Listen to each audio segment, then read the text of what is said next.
So, Heath, today I thought we could talk about a problem that I know you've dealt with personally. I've seen it happen, but having the benefit of working for some established kind of larger companies, I also see how it can be done well, right? And so that's the idea of the curse of knowledge for the founder, right? A business, when they start, it's an extension of the founder's identity, their vision, their values, and that's really kind of what makes it work at the beginning, right? But at some point, it becomes a hindrance when you're trying to scale. And so I think the idea that we want to talk about today is like how you can build your business without being the business, if that makes sense. Yeah, so I've watched a lot of entrepreneurs and I've worked for a lot of entrepreneurs. And one interesting thing that I have found is they come from a very similar personality oftentimes. They're doers, they're movers, they're shakers. They get things done. They're a little bit what I like to call a mad scientist. And so they're always just kind of in their laboratory working on the next big thing. And out of that comes a lot of great knowledge about how to do things the right way in a business. And so they spend all these years learning this and doing this. They work 20 different ways to invent the wheel and finally find the one that actually works. And that's amazing. That knowledge that they have captured in their brain is so important for doing things the right way in the business. The problem comes though, at least what I've experienced is a lot of the founders are a little low on patience. And so when they begin to hire new people, you start to discover that they really don't have the desire to sit down and pass along some of this information. I've seen this kind of play out where it's like, look, I hired you, go figure it out.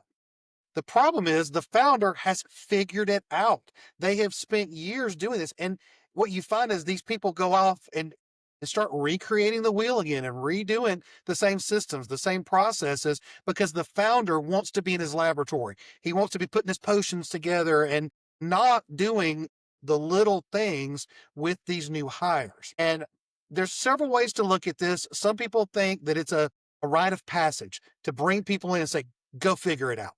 My personal opinion is you spent all this time, talent, and treasure figuring out the right way to do it. It's essentially the DNA of your business. You know how to do things right.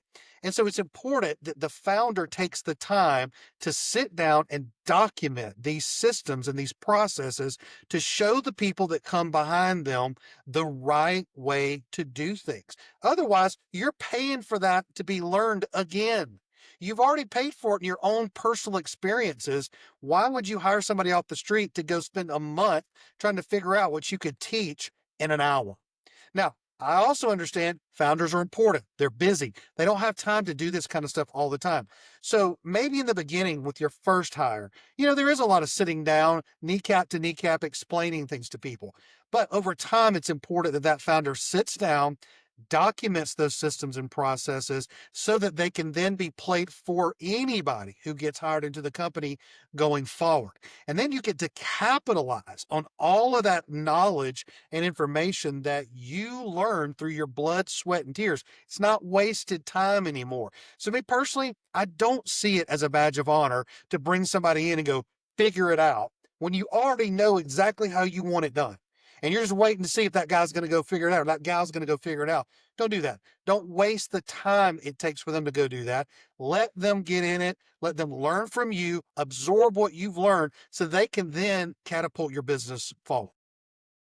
So, like, let's flip that around. What if you're a founder and you haven't figured it out, and you're like, I want to hire good people, and I want them to figure it out. Like there are specific areas, right? Like if you're a founder, you're probably not great at vision and also operations, right? So there's always kind of that like figuring out what it is that you need to figure out versus what you've already figured out. Like, what are some thoughts about kind of how to Yeah, that's approach a really good clarification to this whole conversation. And I divide things up into two categories: things that have been figured out, things that need to be figured out. it? If things have been figured out to the owner's satisfaction, that needs to be documented if they believe it's the best way to do it. And that needs to become kind of canon for the company, at least baseline canon. And it's okay if somebody else comes in later and makes it better, then you just redocument and keep adding on to it. So that's the first category. Things that we figured out that we know that's the best practice. Then there's going to be those things that have not been figured out that no one knows how to do because they haven't been done before. Maybe you're developing a new area of your business for the very first time and no one's ever done that area before. Then it is important to hire somebody who has the ability to figure things out. And that is a characteristic. That's a personality trait. People who are curious, people who like to dig, people who think logically.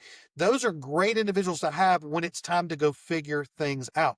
But it's important that the founder explains that on the front end. When you're bringing somebody on going, hey, this is a figure it out position. You are not walking in with well-documented systems and processes in the business. And then you can talk through that in the interview process to make sure that's something that they're signing up for and that they're good with. I've seen owners hire people before without explaining that. This person walks in, thinks there's going to be a whole binder or videos full of how we do things at the XYZ company. And they walk in and the founder goes, good luck. I'll see you in 6 months when you got it figured out. And they weren't adequately prepared for that in the interview process. And it may not be their skill set. It is a very different skill set for a person who is really good at implementing great systems versus a person who's really great at blazing a trail. Those are two very different personalities. That's a great lens for hiring for an entrepreneur, like when you're looking at those first key positions, right? Because a lot of them are figured out. But then there comes a stage where, all right, I just need this idea implemented really, really efficiently and effectively. So I love that as kind of like a first point of identification. So let's talk a little bit about why this whole idea is important. What happens if the founder does not convey their knowledge and kind of leaves it up to fate or chance or whatever to take the direction of the company? What's the why here? So one the thing that first comes to my mind is just the demoralization of the team. You've got a group of people who go, I know it's in the founder's head. That's the only place this knowledge lives. And we have no idea what to do. And so we're all running around. And the founder I've seen founders get angry because people are coming to him wanting to know specific things that only he knows or only she knows. But because he's a mad scientist and doesn't have time for it, doesn't want to mess with it, he's frustrated with his team. So then the team goes, wow, it's not okay to ask questions around here. I'm supposed to just know this, or I'm supposed to just go figure this out. And they end up making lots of really terrible mistakes that could have been avoided if the founder would slow down just for a little while and explain this stuff. And maybe it's as simple as we're going to have a time every week for 1 hour, and that is Ask the Founder Questions Hour, where you can ask things like, where do I get the password to log into this thing that you created 2 years ago and nobody's looked at since? I got to get in there to move my job forward. Can I just get the freaking password from you? Little things. I mean, I know it's really small, but I've seen that happen Yeah. where you get these literal roadblocks that are stupid. They're small, but the founder just won't slow down enough to help people do it. Do you really want somebody getting on customer care help, waiting for an answer for 2 hours on something that you could have just done, but because you're too busy to help them, it doesn't get done?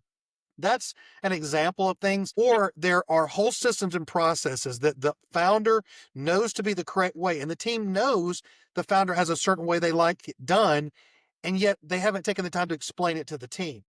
It's very unlikely that those new team members are going to come to the same conclusion you did about the best way to do this, having only done this for a few days versus you have been doing this for years. So the demoralization of the team is where I have seen it play out the worst. And the team gets frustrated. They know there's a best way to do it. They don't know what that is. And then they're shamed or chastised for even asking. How dare you ask? You should just go figure this out. When I was doing this, when I was coming up, I had to figure it all out myself. Nobody helped me. Okay, well, you've just told your team that it's not okay to ask questions. It's not okay to go to the founder for things.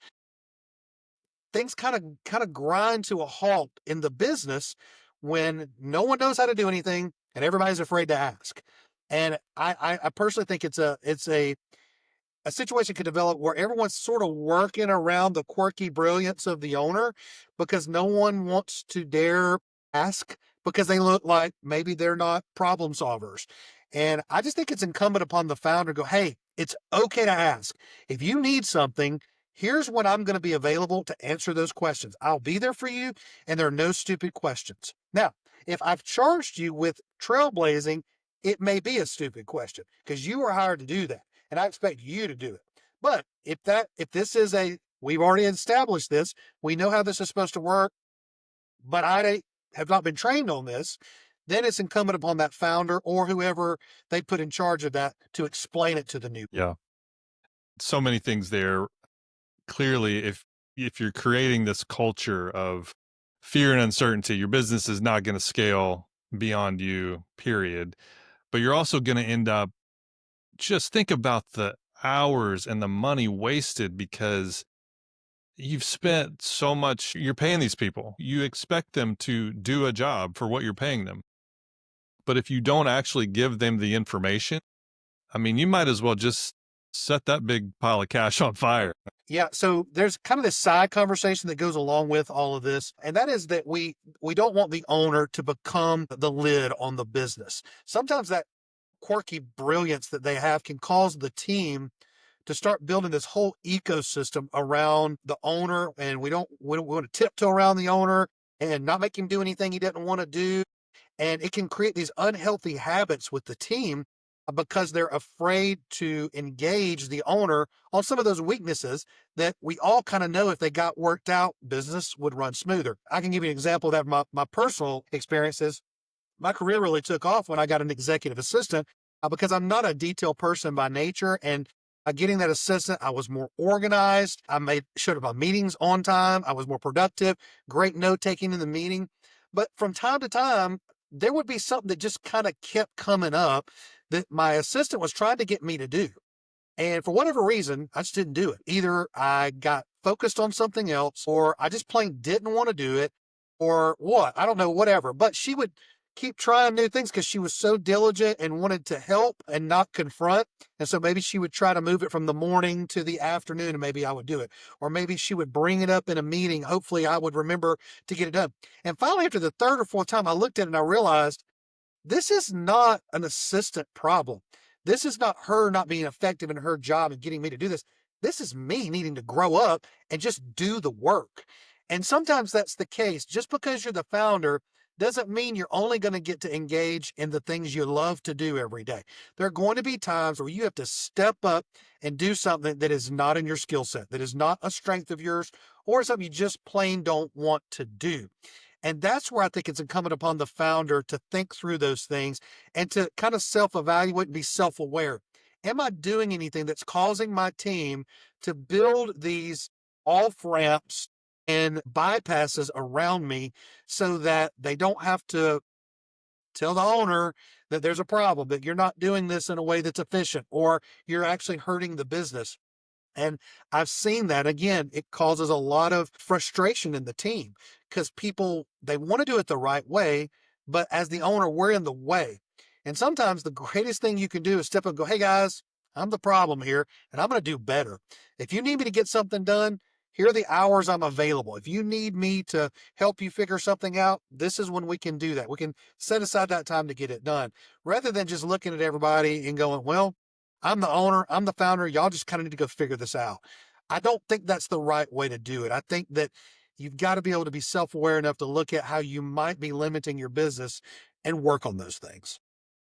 Yeah, I mean, it's not gonna last beyond you if that's how you're Yeah. thinking. And I think, again, from both your experience and mine, like I think the idea that we can kind of encourage owners and leaders to think is move from the founder driven mentality to principle driven, right?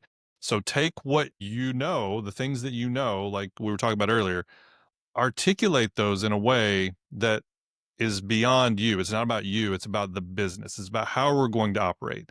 Dave Ramsey did this, Amazon did this. I spent 6 years at both of those places, and those core values and leadership principles were literally on the wall. They were talked about constantly, and they just become part of how business gets done. So, thinking about the advice you gave earlier about sitting down, documenting some of those things, think about it through the lens of what are the elements of operating that fit together here, and how can we turn those into operating principles that help people just get their jobs done without, again, having to rely on me, the founder, to help them navigate every little decision because, again, it's not efficient, it's not effective, and it doesn't scale. Maybe an exercise that each owner can do is just a part of your week.